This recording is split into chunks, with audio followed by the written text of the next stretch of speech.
before I get into telling you who our august panelists are, let me put a context to our discussions today. IPCC report recently says we're at 1.2, 1.3 degrees. And within the next 5 years, in one of those 5 years, we are going to hit 1.5. It is also true, and we've seen the news globally, doesn't matter which part of the continent, in terms of the climate impacts, that we've never been hottest, the hottest we've been in 125,000 years. The birth of agriculture was about 9 or 10,000 years. This means today, agriculture is in really uncharted territory. We also know that business as usual is not an option if we are really trying to achieve climate commitments. In this scenario, there is no doubt that there will be a valley of transition in this food systems transformation. We are also aware that food security and nutrition security cannot be achieved without this fundamental shift.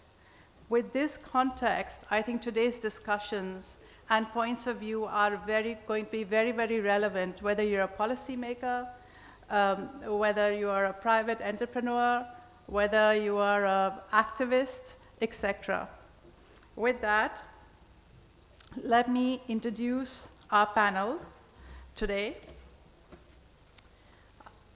We have Stella. Stella, if you can wave, who is a technical specialist with GAIN, Global Alliance for Improved Nutrition. Stella has been incredibly active in this space and supports projects in 10 countries, both in Africa and Asia. She's also been a very active member of Helen Keller International and has worked on global health and metrics and evaluation. I'd like to introduce the next panelist, Wangari, who is, if you can just, who is the Chief Executive Officer, Farmer on Fire, from Kenya. Has been guiding Farmer on Fire. She's committed to transforming challenges into opportunities with her brand motto, empowering growth and cultivating impact. Her remarkable contributions also garnered her recognition, including the prestigious 40 Under 40 African Prize. We are very pleased to have her with us today. I'd like to introduce Antoinette, who wears many, many hats. She's a climate activist. She's very involved in youth and women empowerment, in agribusiness, and is also Botswana's negotiator for the UNFCCC COP process. And right now runs Henderlight Consultancy in ensuring teams and projects achieve their objectives. Jonas, warm welcome, is a policy analyst for the food program at the World Resource Institute. In this role, he concentrates on cultivating policy environments with an emphasis on overseeing the cooperative multi-stakeholder platform, driving Rwanda's transition towards circular economy. Buffy, warm welcome, is a Nigerian social entrepreneur and founder of Zebra Agro Industries, an agro-innovation company that works alongside rural communities and state governments to develop agricultural businesses. He has a law degree from UK and a master's degree from Harvard University. With that, let me give you a quick sense of what the next hour and a half looks like. We are going to have Stella present the findings of a recent upcoming report, a policy brief on Africa's jobs in food systems transformation. We'll follow that with Melissa, Executive Director for Just Rural Transition, introduce a short video highlighting 10 principles of just transition. We'll then have a panel discussion for about 30 minutes. We like to make this as conversational as possible amongst the panelists, but then we'll also open it up to questions from the audience. And finally, we'll follow through a moderated session with a lot more interaction with the audience. with that, where is Alison? Alison, do you want me to introduce the QR, or you want to come and talk about it? Okay. Friends, there is the menti.com. Few questions will be coming up. They haven't come up yet, right? And please go ahead and answer it. It's short, it's exciting. It's a nice preamble to what you're going to see. And then, Stella, I'd like to request you to start your presentation after this. Okay, great. So thanks everybody for giving us that feedback, and thanks again for joining the session today. Looking forward to having an interesting hour and a half of exchange with all of you to kick off some of the activities at AGRF this week. And I'm here on behalf of the Food Systems Economics Commission, which is an independent body that was created to assess options for creating a more inclusive, health-supporting, and planet-supporting transition within food systems. Over the past 3 years, FSEC has commissioned and undertaken a large number of studies that are looking at different aspects of food system transformation in Africa and globally. And the foundation of that has been a set of really rigorous and innovative economic modeling to explore different options for food systems transformation. For those of you that maybe aren't as familiar with economic modeling and what it entails, basically what we do is we create kind of a simplified version of the food system and the different outputs that it supports. So we create assumptions about what people eat, and then based on that, assess what would be the amount of food that would be produced to meet that, what amount of land would that take up, what kinds of jobs would that require, and what would be the environmental impacts of kind of producing that food and moving it through a food supply chain. And by creating this kind of simplified version of the food system and the economy, that allows us to change things in one part and see how that ripples through the entire system. So we can examine what are alternative futures about how we could achieve different types of food system outcomes across multiple domains of food system related to health, environment, climate, land use, all of these important things. Of course, even though most of us are economists, we do recognize that economic models and equations can't tell absolutely everything about human behavior. So we pair this with qualitative research, with case studies of historical transformations, with different expert feedback, as well as with an in-depth understanding of political economy and the different concerns that need to be taken into account when we think about how things actually operate in a real political world. And as we're doing that work, what we're really targeting is kind of a food system transformation that can bring about change in 4 areas. So first is around nutrition and healthy diets. So we'd like to see if we can end hunger and undernutrition, as well as halt the rise in overweight and obesity and diet-related diseases. At the same time, we want to strengthen livelihoods and increase incomes. We want to reduce biodiversity losses, conserve land, and protect forests. And we also want to improve practices in agriculture and other parts of the food supply chain to reduce greenhouse gas emissions and water use. So we're trying to target all of those different goals at the same time through this analysis. And the good news is that when we do this analysis, we see that that's actually feasible to achieve. That is something where it's possible to make all of those things happen at once that works within kind of the bounds of the Earth system and the resources that we have. And moreover, this would have massive benefits globally and particularly in sub-Saharan Africa. First, it would protect people's health. So it would save nearly 15 million lives by eliminating malnutrition. It would also protect the environment by turning food systems into carbon sinks, so places that absorb carbon instead of emitting it into the atmosphere and helping us to achieve the targets under the Paris Agreement. And it would also protect people's livelihoods, so improving the livelihoods of agricultural workers all around the world, but including here in Africa.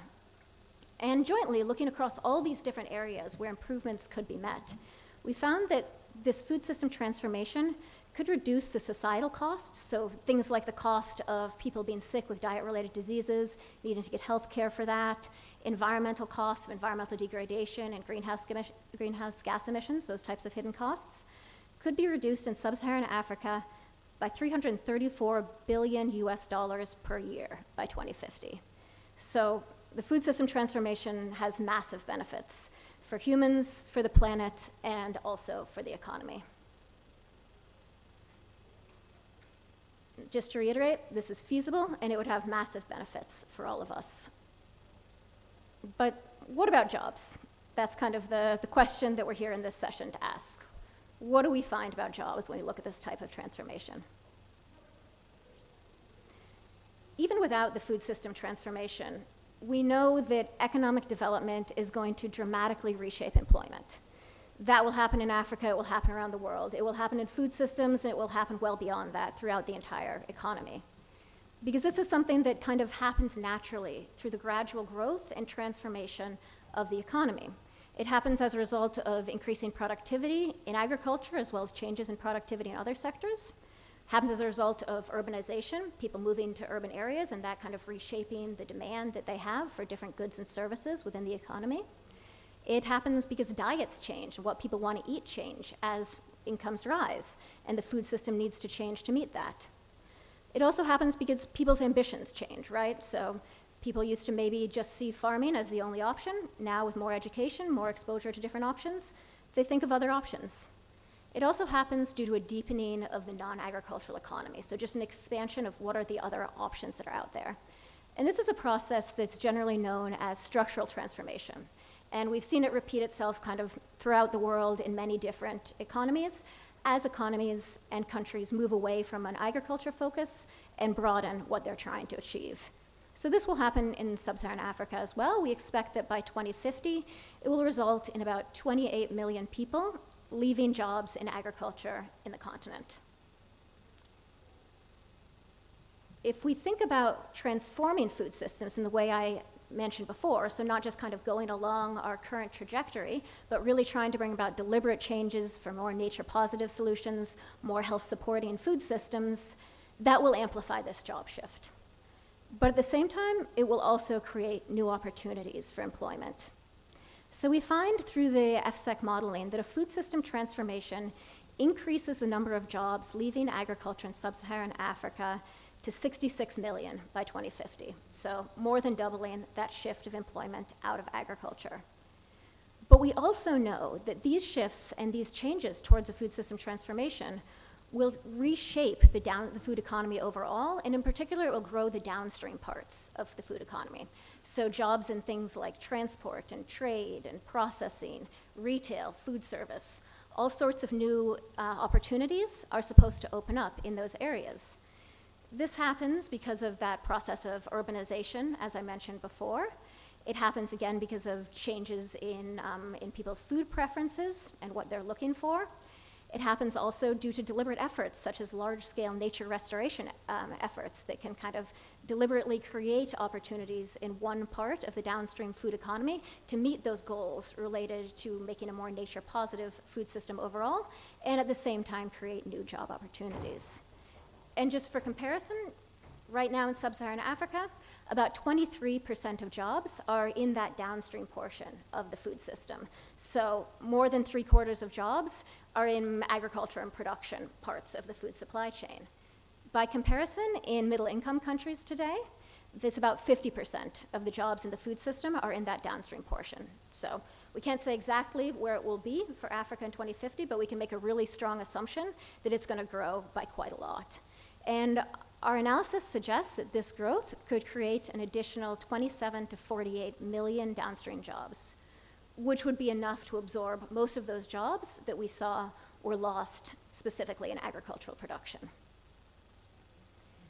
But in order to make that happen, in order to facilitate that, and particularly to make sure that it happens in a just way, a focus on jobs really needs to be mainstreamed in the design of food system transformation strategies, particularly with a focus on rural and semi-rural areas and those who will be leaving agriculture. So to unlock those future job opportunities, what do transformation strategies need to do?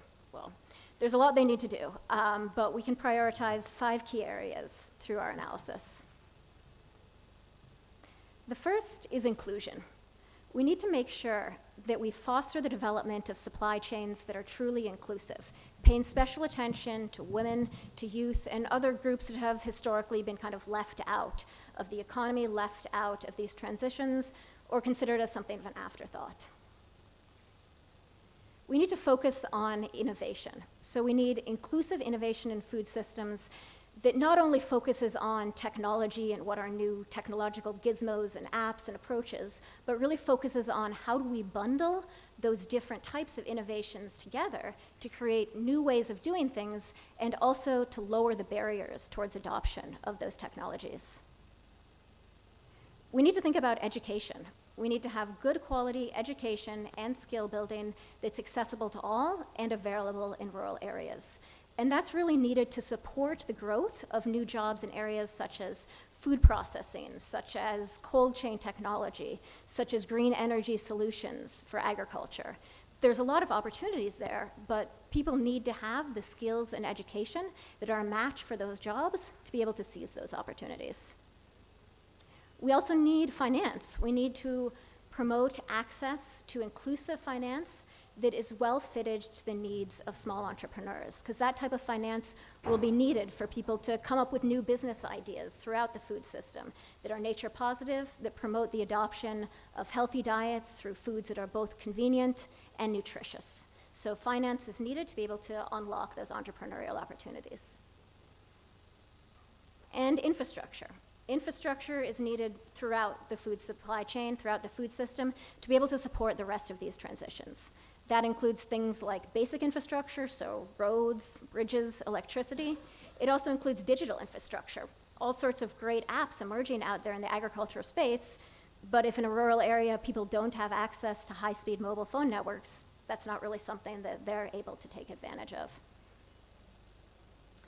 So, in summation, we see that food system transformation has the potential to improve human and planetary health, but that it's essential to ensure that it does so in a way that supports high-quality employment. And this is something that it won't happen by accident.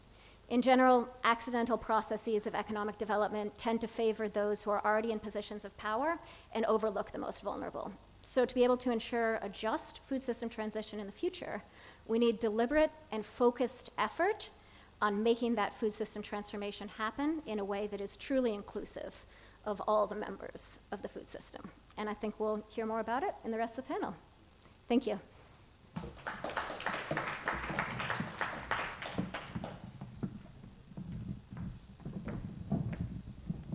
Thank you, Stella.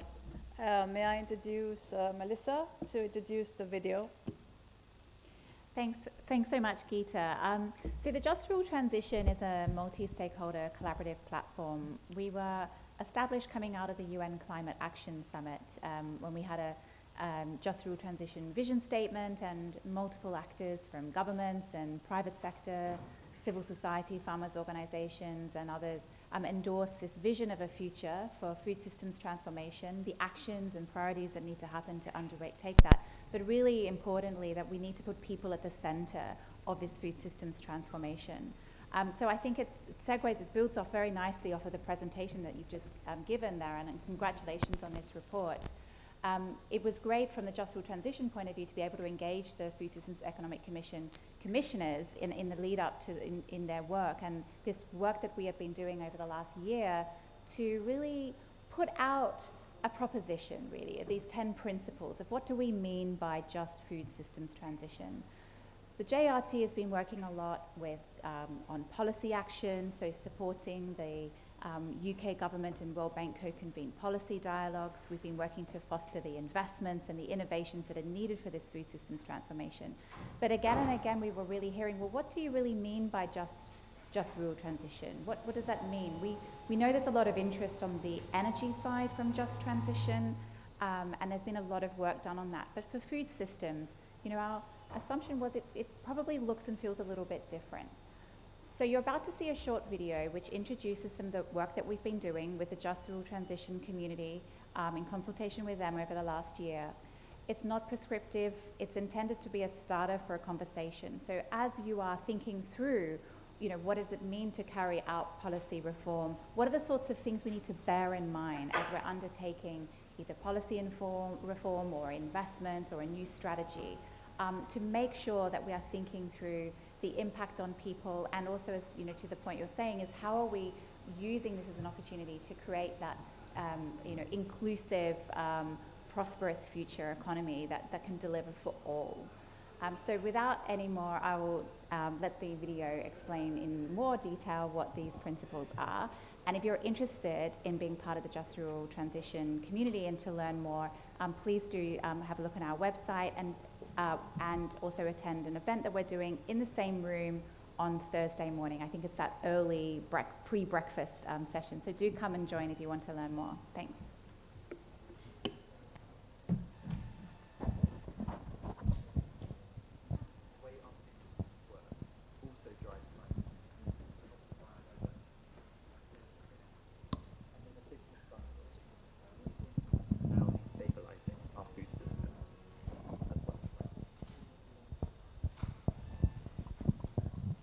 Current trends continue, greenhouse gas emissions from agriculture will increase by 58% by 2040. And in the same time frame, 56 million more hectares of land will be converted from natural habitats to land for farming. For all these reasons, we must transform our food systems to be more equitable, more resilient to recurring climate shocks, and more sustainable for the benefit of coming generations. How can we do this? Here are 10 principles for just Maybe we food just system start with the transition. panel discussion, Moving and we towards come food back systems to that work better for the people, video nature, once and the climate. technical issues are resolved. Stella, thank you so much for setting the stage for a very, very exciting and meaningful discussion. With that, I'd like to first turn to Buffy. We had Stella's the presentation was very, very clear in terms of the innovation needed as we are thinking about food systems transformation. And this innovation does create new opportunities. You are an entrepreneur yourself. And what do you think of the solutions and policies for smallholder farmers, including storing, managing, adding value to their harvest? Are there groups that have more difficulties assessing new opportunities based on your experience? Hello? Okay. So, thank you for the question. I'll touch on it in, can I move this? Okay, there we go. So I'll touch on it in two parts. As for solutions, that would be private sector. And I think that any solutions that see companies deploying last mile infrastructure to bridge the supply chain gaps for agriculture are very important, right? I am aware that these might not be the sexiest of solutions because they're typically asset heavy, which venture capitalists tend to shy away from. But the last mile is completely bare. And so without these infrastructural gaps being bridged, other solutions cannot work. And these are the first port of call closest to the farming communities, right? In recent times, you have more aggressive or more courageous impact investment firms that do provide capital to deploy such solutions. So that's on the private sector side. And these solutions range from microprocessing to storage, farm gate facing. On the government policy side, I'll make a quick reference to the extractive industries, mining and oil and gas. So that's where you find African governments are a bit more bullish, right? Because there's more money to be made, or at least so they feel. And what they do is the government deploys a framework that maps out the entire value chain, right? They start with a seismic study that determines the location and quantities of potential deposits. And then they build out a value chain and create support and make it easy basically for different actors to plug in and deploy investment to address facets of the value chain. It'll be interesting to see a similar thing in agriculture, where the governments push to deploy these frameworks that sort of map out, first of all, communities, volumes produced, protect the gaps, and then outline that chain, that value system, value chain, and then actors can easily plug into each facet and deploy capital. What you have right now is that companies that go into agriculture are doing everything, right? With very little government support. You go in to be a processor, and then you realize you also have to support production. You also have to be in logistics, right? You also have to go into storage, but you only went in for processing. So such a system that builds out a framework that makes it easier for actors to plug in and effectively deploy will encourage investment, I think. Thank you. May I request the technical team? I think there is another sound here that's affecting the audience from getting the best in terms of the answers. Before I turn to Jonas with a question, I'd like to ask the rest of the panel if they want to add anything to what Buffy has said, considering we have youth activists and other entrepreneurs on this panel. No? Okay. Jonas, I'd like to turn to you. You have a background in shaping policy, environment, and working in governments. Which measures can help achieve the objective described in the policy brief that Stella just went through in terms of the key messages that was introduced today? And what measures, in your view, is most urgent in the context of sub-Saharan Africa? Thank you. Thank you for having me. My view on this, I have three measures where I think, according to the policy brief, what they alluded on, are very important, especially in Africa. One is that our economies need to understand and study better the structure of the jobs. Here we say job landscape. Understanding the trends, understanding where jobs are coming from, understanding even the declining effect that they have mentioned in terms of people moving from the agriculture towards industry or services, and this is understandable for a structural transformation where people need to move from the low productivity sectors to high productivity sectors. I think statistics, evidence, numbers to inform the policies are very critical, and that is number one measure that I think is very important. Number two is about now formulation of policies and strategies through stakeholder engagement and dialogue. You need people like to ensure that they participate in policy formulation. It has been saying the government did this, the government did it. It should be we, the government and the private sector, civil society, think tanks, academia, needs to work together as we formulate the policy. Of course, there are different steps when it comes to adopting policies, and those steps should ensure that everyone has been consulted, has been involved in the process of adopting, because they are the ones actually to support implementation. Last but not least, which I think is the most critical, as your second question was reading, is actually building, enhancing, and strengthening implementation capacity and capabilities. What do I mean with this? Number one, financing and technical assistance, because you will only know that something is priority if you put money into it. So whatever we are doing as policymakers, let's also inject the budget in that, because you can only implement if you inject resources in whatever you have prioritized as the policies and the strategies. Because sometimes you find like policies are talking about something, but the budget is also speaking about something else. Number two is about coordination. How do we coordinate all of us? Because in any case, we need to avoid the duplication of effort and have our effort together, implement together, and review together, ensure accountability on what we are doing. Because remember, we have participated in the formulation of the policy altogether. We should again be able to coordinate as we implement as a whole, the ecosystem. Number three is about skills. I liked also the point on innovation, because you can't innovate without skills. You need to build capabilities in terms of skills, and having a mass and critical mass of people to be able to implement, and through skills here I mean whether regional collaboration or international collaboration, all these are very important as far as implementation is concerned. Last but not least, in my view, is accountability. Do we hold ourselves accountable to our policies and strategies? Since we are all involved in the development and adoption of these policies, we should also hold ourselves accountable and be sure that we can learn from what we are doing and be able to adopt accordingly as we improve the implementation and look at the result as well.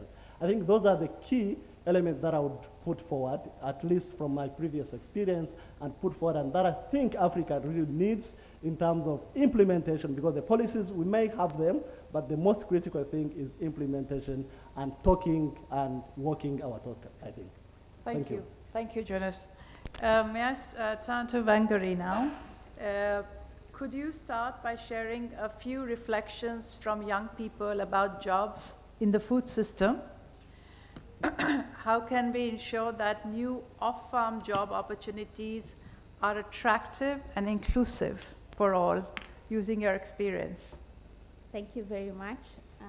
I'm honored to be here as a farmer, a young person, and as a woman. It means that we are on the right track. We just need to accelerate whatever we are doing. And for me, the first thing is to make agriculture sexy. Everyone in the room, if you have a website and you've put some images there that are not as attractive, yet you're telling young people to come into agriculture, we need to start working on that. Number two is show the money. It's good to have conversations. It's good to think about food system as a whole. But for young people, sometimes we like to break it down. Show me the money. I will follow the money every time. You don't need to overmarket it. Show me the money. And then also that brings the point of building systems in commercialization of agriculture. Right now, there is a bit of chaos. There is high risk in agriculture. Young people, we are telling them, you don't have to wait for a job. You can go and start entrepreneurship in agribusiness. And they're just thinking, wow, no, there are so many tears and headlines about how people have failed in that. So if we can be more organized, if we can figure out how to make organic fertilizer, how to legalize it, how to make it more, more in an orderly way, then they can be able to have a straight and narrow footpath to follow into. And then number three is integration. The non-governmental organizations have been in the continent for 40, 50 years, yet we have very little progress to showcase this. How can we do it better? My solution would be integration. We want you to own the process. We want you to be African. We want you to have African names. We want to see some braided hairs up in here, some dreadlocks. We want you to, when you're introducing yourself this week, say, this is my name. You know, my first name is Evelyn, but I want you to also say, my name is Wangari, because what does Wangari mean? It's a leopard in the African wildlife. So yeah, I feel like if we own it more, because we have managed to have blended families, we have managed to have women working, we have managed to have interracial marriages. I think we can also make this work by truly, truly becoming one. Thank you very much. Antoinette, you've heard today many of the options, policy options that were laid out in Stella's PowerPoint.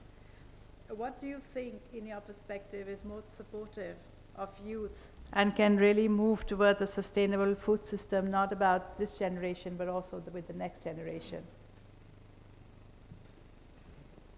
Okay, thank you for the question. So, here's the thing, an interesting fact about youth. We're not necessarily a certain cultural tribe somewhere else, but we are all youth, whether we used to be, are, or are yet to be. So one thing I would say concerning the policy brief that she just talked about, the strategies, is there's not necessarily a particular point that I would say has to be more important than the other, because we are talking about youth from different sectors, from different sections of the world, having different challenges, even though they may be similar. We're talking about youth going towards even the marginalized groups, the disabled, the ones in the rural areas, and all that. And all of us, no matter how many needs we may have, they are not necessarily the same. But it's quite important to understand that even though we are diverse, we may not necessarily need the same solutions. Though, as much as the brief is much detailed, every one of us has certain point in that brief that we will speak to or we will relate to better, whether it's the education, which we might feel we need to be impacted more or trained more for us to be able to succeed in our agri-food systems, whether it's the youth inclusion, which is much, much important, hence why I started the statement saying that, we're not a certain tribe. When we say youth inclusion, obviously my version of youth inclusion is somebody else's version. For example, from my country, we have been, from Botswana, by the way, in Southern Africa, we have been privileged enough for, let me put it this way, the government has allowed young people to be part of every process except implementation. So what this means is if there is a policy, even strategies, even if you Google online, you will see that there are youth that are included somehow. But in other countries, of course, they might not even understand one single policy that is there, how it came about, what happened, how it relates to me and all that, which means it's quite important that youth inclusion is the priority for them. Some just need money, whether the finance says what, whether the policy says what or what. I just want money to be able to start my businesses and whatsoever. So when I answer that question, yes, we need all those. We need inclusion, we need innovation.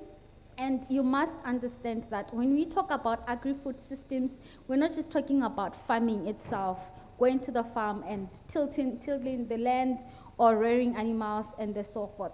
It means that the diversification of agriculture, agribusiness, food systems throughout. It means that if I have a degree in law, I can utilize it in the agri-food systems, making sure that the policies are there or the laws are favoring agriculture, whether for young people, old people, and the likes. It means that if I have a marketing degree, I can just basically get in and probably answer the question that my dear colleague talked about how we have businesses that are meant for processing, but they end up doing everything. That diversification means that there's still so much to be done. And as long as that is there, it means that the policy somehow is relevant to the young people. Thank you. Thank you very much. Melissa, before I turn back to Stella, may I turn to you? You've been involved in just rural transition. You've been involved very much into the entire repurposing, really towards fundamental shift in the food systems. Any reflections in what was presented? It's an inspiring panel, and I love the energy that's coming out of it. We've got to make this. We've got to make this sexy, I think was one of your comment, and we've got to really think about how we're attracting youth into this. It's something we hear, again and again, and that it's not just about, the other key takeaway really is that yes, there is a lot that's happening on the production side, but this is so much more than just what's happening on the production side. So I think there is this, tapping into this entrepreneurial spirit, particularly, coming from the youth. This is what's going to really excite them about some of these opportunities. I think it's linked also to this, the planetary crisis that we're in, and really wanting to, do something that's for communities to make them more resilient, for the planet to kind of heal the wounds of the planet right now, to make sure that we have food for the future, for future security. That is a space that is, I think, very exciting for the future, for those who are wanting to come into agriculture or wanting to kind of really innovate and bring some ideas to kind of fill this motivation. I think you also made the point that also show us the money, it has to be profitable. We absolutely have to make sure that there is a decent livelihood that can come out of this as well. So I think we heard again, it's the policy enabling environment is really, really vital. That has to create the conditions for this innovation to flourish. It has to create the conditions for the private investment also to come in, and there is an opportunity there as well for governments to make sure that the policies and the public support that is there is working with this vision for the future, not supporting, as we heard, you say in your opening remarks, Geeta, that is, business as usual is just no longer an option. We absolutely have to transform. So we can bring all of these things to bear. And I think focusing on how do we unlock that potential, how do we unlock the potential of women, of youth, of entrepreneurial spirit, to put in place this kind of this vision of the future. So it's really exciting, and I'm looking forward to hearing more from the panelists. Thank you, Melissa. Stella, I'll turn to you now. You've laid out 5 areas of potential interventions. How would you prioritize? Is there any one particular area that needs to happen first? Because we all work in the policy-making world. We tend to go in there and talk about, 50 things the government needs to do. It's impossible. So, your thoughts? Yeah, great question. And I think what my other panelists, particularly Jonas and Antoinette, have emphasized is that you really do need all of these things, and that they're also interrelated in such a way that it's difficult to separate them out. But if I were to take a stab at elevating one a little bit above the others, I think I would focus on inclusion. And that's for 2 reasons. The first is that I really think it's a cross-cutting foundation across all of the others if we want to think about a just transition, right? If we have finance and innovation, but they don't actually meet the needs of those who are currently excluded from the financial system and currently don't have access to innovation, it's not really going to advance us in a way that's just. Those people won't be able to benefit from those new innovations and new approaches to finance. And if we have infrastructure and education that aren't actually available and accessible and suited to people who currently don't benefit much from education infrastructure, again, it's not really going to advance us in the direction of a just transition. I'm sure if we pursue any of those goals without focusing on inclusion, we will make some efforts towards a food system transformation, but they'll come with really big trade-offs, right? So we may have advantages in terms of reduction of greenhouse gas emissions, but at the same time, we'll end up probably having a big loss on the front of livelihoods without kind of well-paying jobs that are there to replace them. So I think inclusion really needs to be focused on for that reason, because it's so cross-cutting across the others, but also because a bit of what I said at the end of my remarks is that it doesn't happen by accident, right? I feel like a lot of times in the past, we will design policies, implement programs, and then turn around at the end and be like, oh wow, look, women didn't take advantage of this. Oh look, youth weren't included in this. And seem surprised by that, right? And it really shouldn't be a surprise, because a lot of the times, those perspectives, those needs, those voices, they weren't included in the design process. So something was designed kind of, as you were saying, we want to avoid, right, by policymakers who aren't connected to everybody else. And not surprisingly, it doesn't kind of meet the needs of all the groups, of young people who, as you mentioned, are incredibly diverse and can't really be pigeonholed into any particular viewpoint or need. Also women, other marginalized groups. So I think inclusion really needs to be a key design feature of any types of interventions that are trying to achieve the other goals. And as such, it really needs to be considered from the very beginning and be central to that policy or intervention design process. Thank you, Stella. I'd like to turn to the audience, but before that, maybe we can give a round of applause to the panelists. And I absolutely underscore Melissa's point that there's a very, very positive energy, but I also sense it from the audience. So let me turn to the audience and then open up to questions for the panelists. Take 2 or 3 and then do the next round. Thanks. Please. Chris Wayne with Acumen. Buffy, question for you. Can you give us a sense of what scale looks like for Zebra Crop Bank, what you need to get there, and sort of how you're building in some of the themes of youth employment and gender into your scale model as you grow? Sure. Buffy, let me just take a couple of questions Sure. and then Sure. it'd be easy to. Hands. Rachel?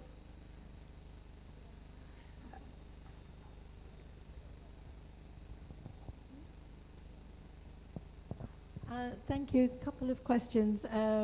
One for Stella.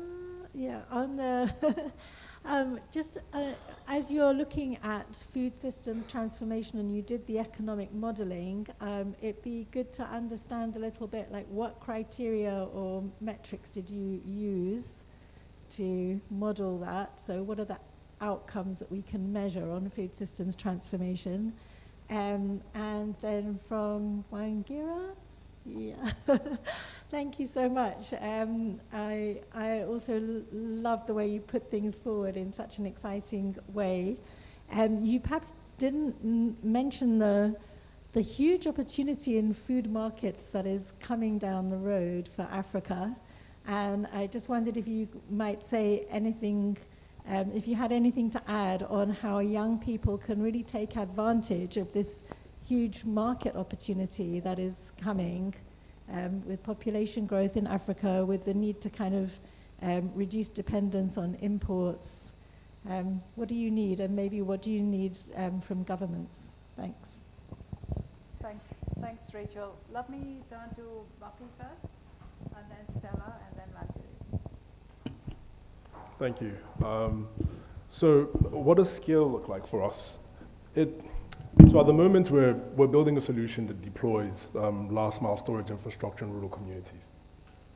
And if we're able to build out a model and a system that allows other actors in the value chain plug in infrastructure or services to our network, that sort of, we now bypass the need to actually build out the infrastructure ourselves. But we have to lead by at first deploying, proving that the model works and it's monetizable, and then creating an open system that allows others plug in and do the same. That's where technology now comes in to manage that. What sort of capital do we need? So obviously impact patient capital, but to a great extent, value chain minded capital. And I'll explain what I mean by that. Typically investors come in and invest in a singular facet, right? And what we found, at least in West Africa, is that a lot of those companies have struggled despite raising a lot of money. Because the challenge is, there's an entire value chain that is necessary for them to work. So if investors are kind of aware of that, then they can kind of marry entities together, meaning you map out an entire value chain and you provide capital, you identify players in each facet and sort of deploy capital accordingly, so that one supports the other. And that would be a very interesting thing to see happen more so. So yeah, have I answered every part of your question? Brilliant. Yeah, so about the model. So in order to be able to kind of understand the overall food system transformation, you're right, we do have to kind of quantify it in a way so that we're looking at specific outcomes, specific indicators that we care about. And in the model that we're using here, it's very comprehensive for an economic model. So we have over 20 kind of different indicators that are being targeted, and those includes things like things related to diet, so undernutrition, how many people go hungry in the world, rates of overweight and obesity, what's happening there. It also includes environmental outcomes, greenhouse gas emissions, land use, water use, things like that, biodiversity loss.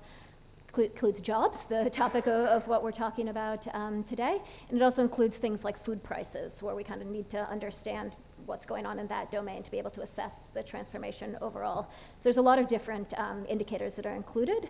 I think the two kind of main points that come out of that are, first of all, that it is a very rigorous model, right? Particularly for examining kind of trade-offs that happen across different parts of a system. But that it also leaves out a lot, right? So 20-some indicators, that's a lot, but that leaves a lot of things unsaid. So that's why I think it's important to pair that with other types of analysis, which we do, but also with views from people who are active throughout different parts of the food system. Like our economic model could never say that we need to make agriculture more sexy, though I agree that that is certainly an important thing to do. So thanks. Thank you so much for your question. For me, I would say yes. All the statistics are showing that there is definitely value in Africa. There is huge resource of young people, arable land, all year round, climate, which is a good starting base for agriculture. And we know that, the rest of the world knows that, but then there's that disconnect where how do we blow this thing up? How do we actually make it work? Because right now, it's like, you know, we have the statistics and then the next step is the problem. So I like giving this example of the Tanzania government has started this initiative, a model called BBT. I think it's Build Better Tanzania, where they are actually having these incubation hubs and giving young people, because governments usually have a lot of free land lying idle, and they're giving them and giving them all the opportunities and making sure the financiers are in it, the trainers, all these resources that the government has, and it's just a way to kind of shorten that value chain for them so that they don't have to go through all these hurdles and then they'll have lost so much time. So I'm envious about that, and I hope the rest of Africa can adopt such a model. And then number two is just looking at the barriers. Why aren't these people adopting? The first thing is always consult a young person. Don't put training on weekends and Fridays unless these gaps. If you're targeting women, think about domestic chores, think about young mothers. Are you putting training at a time where there is a conflict and you know that there are some things that will always win because the progress at that time is not tangible? So for me, it's just to think about, as we are thinking about this, let's also consult them and ask them, what does support look like to you? And that might be a myriad of reasons, but then there could be a way that we can still bring it down together and then scale it up. Yes. Thank you. I think we have time for one more round of questions. The mic there, Alison? Oh, okay. Thank you for the insights. It's been really interesting to follow just each of the different panelists' experiences. My name is Tlale Matseke, and I'm from the National Youth Development Agency in South Africa. We've come to really appreciate the burgeoning supply of jobs, or rather people who are looking for jobs. And where we find ourselves increasingly is in the brokering of the demand to stimulate jobs. And I just thought maybe it'd be good to hear if anyone on the panel has found themselves increasingly working on the demand side of jobs, because that's where we find the shortage to be in those employment opportunities. Thank you. Mike here, and second row. Oh, please go ahead, and then we'll bring the mic. Okay, thank you for this opportunity.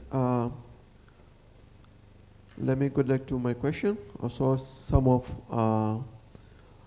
my insights on what I've been speaking.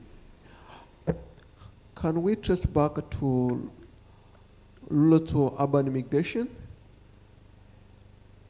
and see what has been happening once we are talking about the food system and related to job creation?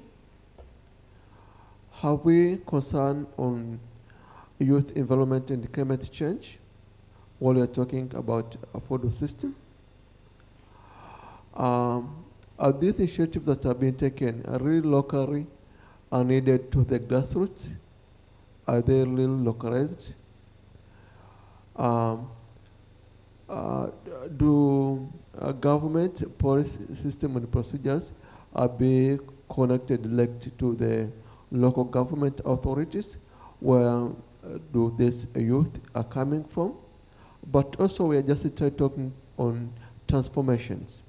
But in reality we see that there's a tendency of exploitation of youth, particularly in jobs, also on other perspectives.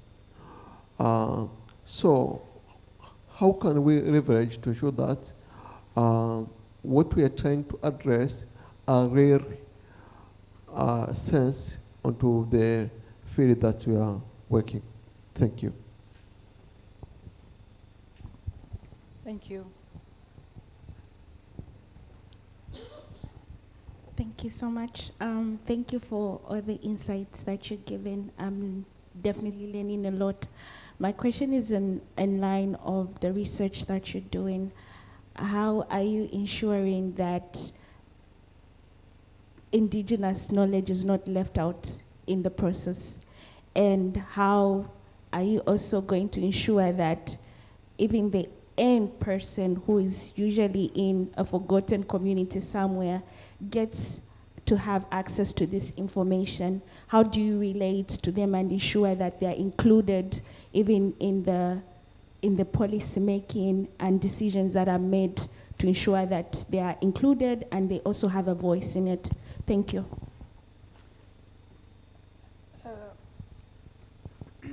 There's one more, and then we'll open it up to the panelists. Thank you so much for sharing. My question is about the generalized issues around what youth want. You know, we keep saying they like innovation, they like technology and all that. How are you dealing with that so that you bring up things that actually relate to them? And my second part of the question is, what are you doing differently? What are you doing differently to make sure that you sustain the momentum? Thank you. Thank you. Let me open it up to the panelists, except for the question from the lady here that I think was for Stella. The other questions, whichever panelist would like to take up. Please. Okay, I would like to address her question. She talked about the job market. I hope I got the question correctly. You know, it's interesting that as much as we're talking about this, the reality is a lot of youth are struggling. And we are already seeing a generation gap of a sort where we are trying to figure out what we want. And as much as we keep saying that the youth are the future, the truth of the matter is the youth are today's future, the youth are the leaders of tomorrow. In fact, the youth are leaders now, you know, and because we do not constantly grasp that, we get to moments or opportunities where we see a lot of youth struggling to find feet. And it's a prevailing issue that is even causing that generation gap. It's interesting that I heard even a story where that gap is even being seen in places like in Japan, where certain youth were kind of skipped because of how things were. You know, the civilization now no longer addressing their needs, which means that a lot of them are not having jobs and all that. They couldn't even be sophisticated in that. And just as we talk about that, it goes deep into just problems that we are facing as young people. Even to address that guy's question, I'll put them together. The fact remains that we still have challenges in the ground, whether it's youth exploration or that's just generalization. The fact of the matter is it's a struggle and a half to be a young person right now. Because as much as we talk about opportunities, as much as we talk about this and that, the fact remains that things are not the same. Even as me coming from a country who I could even say that the policies are favoring us, it's still a struggle because at the end of the day, each and every day is different from the other. And it's one of the things that we should grasp in a way that even if we were to talk about capacity building, we may be so much capacitated, but say an instance where even if you are that capacitated, but just walking into the bank and saying, this is what I want, this is what my dream is, just that alone does not favor you because you have to pay a certain interest rate. You do not have land or anything to be able to have a security. That's just an example of how seriously painful it is to be a young person. And the most painful part is we keep trying each and every day. We keep going back, we keep doing that. Yes, some are succeeding, but the fact remains that some are not. Now just think about it from a perspective of a marginalized group, those that are from the rural areas that do not have these kind of opportunities, that are probably disabled and have even more greater obstacles to face.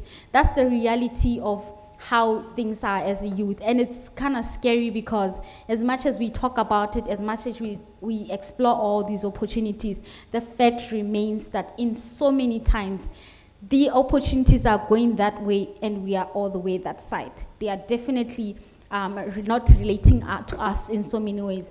And I like what she said when she was talking about youth inclusion, because there are those instances where we keep suggesting, let's do this, let's do that, let's include the youth, let's do this. But it goes also to the question of what do we mean by youth inclusion? Because how I want to be included is definitely different from the other person's inclusion. How do we address all our situations or our needs, our challenges at the same time? And yes, the fact remains it will never happen for us, all of our needs to be addressed. But the most important thing is, what can I do as an individual? What state or what kind of leap of move can I do to be able to succeed? And you asked a question, I'll address all the questions in one since, yeah. So you asked a question of the whole generalization. Now linking that to her question and his question, I think the most important thing is, you know, when you are really desperate and you are really hungry, you will do anything to be able to get food. And just taking that to a day-to-day is, even if there are opportunities, it's always good to keep reaching out. Let me just tell you a very funny story. I was actually in a panel somewhere else, and I was poached to come to this panel. I did not prepare whatsoever. But I think it's a good, it's funny, but I think it's a good thinking in the fact that even if it's so much hard, going out there and doing something can actually open doors, or can, I mean, we are admitting the fact that it's really difficult for us. But the most important thing is, what little can you do, and how much are you willing to invest in it to be able to get to where you are? And I'm speaking from a perspective where I also struggle with these issues as a youth, and not to try and speak from a place of privilege, not that I am more privileged, but to just continuously say that where there's an opportunity, it's always good for us to be able to maximize it. Because whether we like it or not, time keeps going, and if we are constantly not taking advantage of the move, we will soon be elders, oldly, and we'll be feeling like youth were never really taken care of. So the other thing that I have to just talk about in briefing is the fact that every time we say the government, just know that there is no a person called the government. We are the government. And every time you talk about policymakers are doing this, just know that you are the policymaker. And whatever you do, however you do it, just know that if you don't do your part, you're already affecting the coming future, you're already affecting your life, which means if there is certain change that needs to be done, it has to start now, and it has to start with you, whether you make it chaos or whatever. We just need to do something, and that's the most important thing. Thank you. A round of applause. And I don't know how the other panel feel, but we're very honored to have you. Any other reactions from the panelists before we turn to Stella? Yes. Please. One quick one, and thank you, Stella, is that today, I wanted to pick it from where she spoke about overcapacity. Sometimes they are overcapacitated. I think there's something that deals with marketability of the skills that we get, either from the academia or from whatever capacity that we are getting the skills from. There have been issues with market-academia linkages, whereby today you can graduate, but you find that what you have graduated from, or the skills you have acquired, is no longer needed at the market. I think, in my view, let's align. She talked about the skills and the market, employability skills and marketability of the skills that we're acquiring. How do they fit in bringing solution to the issues? Because at the end of the day, if you're looking at the demand side of the jobs, until you can resolve someone's issue, that is when you can sustain the job. Meaning, where we are getting the jobs is from the challenges or issues of some other people, and by resolving them, that is when you can get the pay. Meaning, until your skills can address someone's problem, that's when you can get the next month's salary or the next month's pay. So linkages, demand and supply is very important as we craft the policies, and I liked it's our policies, they are our policies, our strategies, we need to implement them, design them together and implement them and evaluate them, all of us together. Thank you. Thank you. Buffy, do you want to come in? So I just wanted to speak on a question around policy. So a question was asked on how to include the voices that are affected into policy formation. And I think, Jonas, you also mentioned getting private sector involved in policy formation. And one of the things that I've observed is, at least in West Africa, the problem is not necessarily just the policy formation, but the consistency in policy. So the goalpost changes every 4 years when government change, right? And that's the major problem. So you never really know what set of rules you're playing with. And I think something that'll be interesting to see is if the government can constitute bodies in partnership with private sector, and then the ultimate beneficiaries are the field. So the leaders, community leaders, farm leaders, depending on what sector it is. And then the private sector, large scale and SME, to first of all, who would influence the policies, but then also ensure continuity, right? And hold government accountable. Because then this body stays beyond a government's tenure. So the government actors might change, but the private sector and the beneficiary leaders who are part of that body remain the same. And it could be a tenured thing. So that way we have more consistency and we can sort of bypass the inconsistency problems we have. Jonas, I don't know if I'm making sense. I think we'll have this conversation after. A lot. A lot. So it'll be interesting to see more of that across different sectors. Thank you. Yes. Yes, so on your question about generalization, it's a tough one, but I guess we can start by just dividing the youth into ages, because there's millennials, there's Gen Z, there's, and they all have different characteristics. Like, I'm a millennial, but trying very hard to hold on to the youth, like we all do. But then it's just even realizing that there will always be that intergeneration rivalry, or I don't get you, and our jobs is to try and make an effort to meet them halfway, and just recognize that there will always be that conflict or that attitude happening in between, and just accepting that that's a reality, and then moving forward towards a common solution.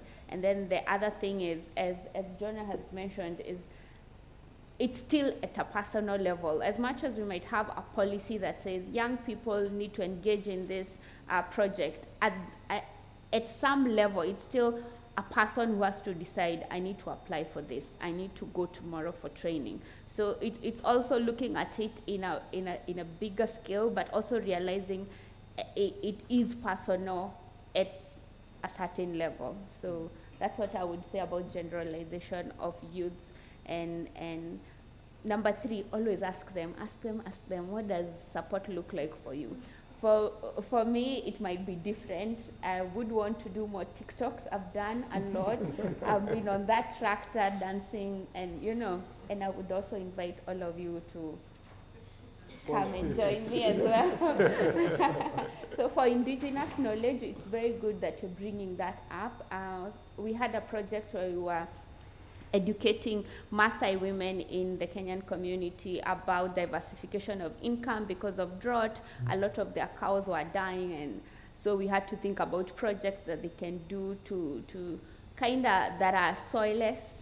So we introduced a mushroom project, and this was such an awkward conversation to start with them, because they're just thinking this is too foreign for us. And we don't want to walk away from, that community thinks that chicken is not food, only meat is food, fish are snakes, and you're just there wondering, how do I showcase to them that, okay, so you've seen drought is happening, and so they agree up to that point, but then adapting new information, new knowledge, you can see it's kind of a struggle. And for us, it's just to localize that and try and get trainers who can speak in their languages, and that way they don't have this barrier, they don't have this guard that you are a foreigner coming into my community, you don't understand my culture, and that kind of thing. And the other thing is to also, things like climate change are so much jargon. Yes, farmers in Africa understand there is a problem somewhere, but then what do you even say climate change in Swahili? How do we break this down so that it's getting to the local level? On indigenous knowledge as well, we found out that a certain weed that we throw away, Africans are funny in that we go remove money from our pockets, our strained pockets, weed crops, and then throw that away, and then go buy vegetables. And that weed is a vegetable that grows naturally with no pesticide, with no fertilizer.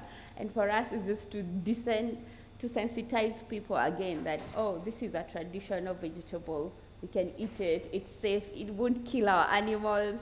There is this one called purslane that is suspected to kill animals, to have, poisonous, and it's just showing people that, oh, look at me, I'm eating my purslane and I'm still here. I haven't died yet. So. For rural migration, rural to urban migration, yesterday I had the privilege of joining the farm tours. We really missed you guys. The buses were ready, and we had escorts from the government, showing us the projects in Tanzania, and it was really amazing to see that they are doing it in the rural areas to try and discourage that movement, transit of people. What I've noticed with the Kenyan government is implementation on infrastructure. So connectivity is very good. Make sure the roads are good. Make sure there is internet. If a young person has internet, they are sorted. So increasing connectivity can be one of the ways to change that migration. Thank you. Stella? Sure, yeah, so thank you very much for bringing up Indigenous people and Indigenous knowledge, because they might not enter explicitly into our economic modeling, but I think really essential to what we've been talking about today on two fronts. And the first is making the food system transformation that we've been talking about possible, right? And that's true across all different realms of food system transformation, but just give us a couple specific examples. When we talk about improving diets, as you just said, there's so many traditional indigenous foods that are nutrient dense, readily available, adapted to the local conditions, but have kind of fallen out of favor. Things like the traditional African vegetables, highly nutrient dense grains like fonio, which is very popular in West Africa, or teff, popular in Ethiopia. Also the Maasai you mentioned. The Maasai are great at using all different parts of an animal and extracting kind of really nutrient-dense foods from things that most of us think of as waste from the animal products. So there's a lot that we can do of valorizing indigenous knowledge, indigenous people's approaches to make that dietary transition happen. And then also for conservation of biodiversity and nature-positive solutions, that really needs to be done hand in hand with indigenous people and using indigenous knowledge in many places. It's difficult to see how it would happen in certain regions if they weren't kind of full partners in that.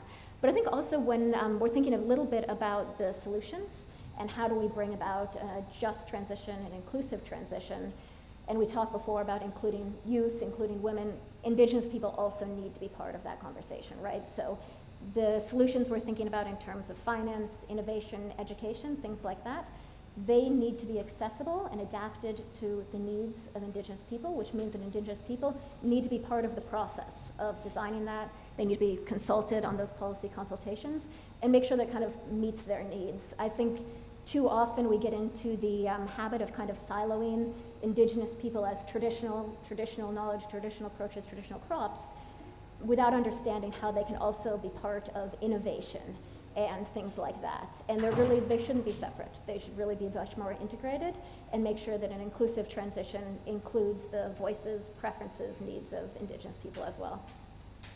Thank you. If there are no questions, we'll move to the next phase. Great.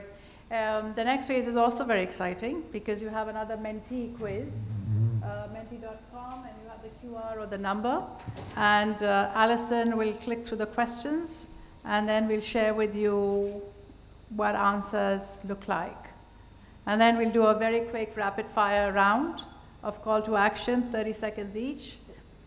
And that ends the afternoon for the next panel to start promptly once we clear the room. So Alison, over to you.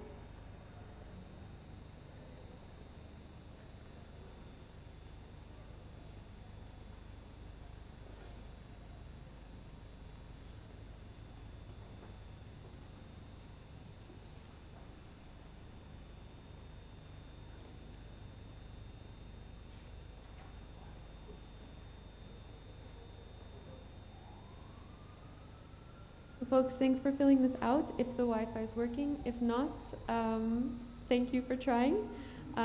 If the Wi-Fi is a little bit too weak for right now, we can take a screenshot of the answers because we do have the answers back on our platform, and we can share those with you later. So, but it's still really exciting to see what you're all saying. So please still fill it out if you have time. And back to you, Gita. Okay.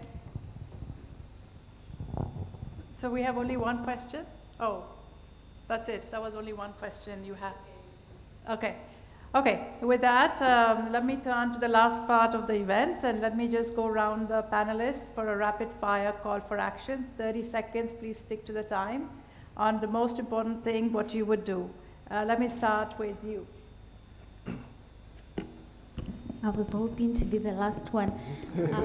But I think as a call to action, I'll just talk about just the youth inclusion and mostly just emphasize that the fact that youth are people and they are really going through much more than you might be imagining, especially in a time as this. So if there is a time for us to be able to have youth included and listening to youth, and even as youth doing our best, this is the time, because we are the leaders today and we need to do our part no matter what it takes. Thank you. Stella? Yeah, I think a lot of times when we think about jobs in rural areas in the future, there's a lot of worry and anxiety. That's justified in some ways, but I think today we've really seen that there's also a lot of reason for optimism, right? We have a lot of enthusiasm, we have a lot of capacity, we have a lot of great ideas for how to transform food systems in a way that creates new job opportunities. And we see that with the food system transformation, there's going to be all sorts of new opportunities that open up, and that those can be amplified if we take the right kind of deliberate, targeted action. So I think that would be my call to action, is to remain optimistic, focus on those opportunities, and find ways to make them more accessible and adapted to all. Thank you. Jonas? Thank you. My call for action comes from my recent experience working with the World Resource Institute, supported by IKEA Foundation, whereby I realize how much we are losing and wasting in terms of food. And we are talking about food systems transformation. And looking at the numbers we have seen in terms of people who are struggling with hunger and also malnutrition, about 30 to 40% of our food is either wasted or lost. And connecting it to food or to jobs, we have realized that even from waste you can generate wages. This is a call now to the policymakers to ensure circularity today that brings us sustainability tomorrow. And let's feed Africa with food, but also fueling jobs or workers with the jobs that generate employment and sustainability. Thank you. Thank you. So I am in the private sector, so I'm going to use this opportunity to market Farmer on Fire is an organization that works with youth and women to be your link to that world. And I would be happy to be that platform for you guys, for Africa as well. So kindly check us out. Thank you. Buffy? So the gaps that exist in our food system are also an opportunity.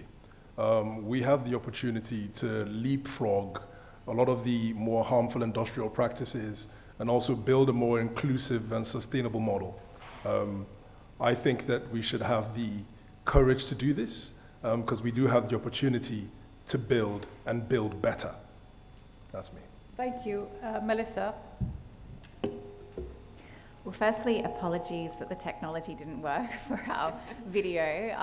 So you're all on tenterhooks. I don't know whether it's queued up to go at the end, but you can have a look on our website, Just Rural Transition, if you want to see the paper that was put out on those principles. It would be good if you could do that.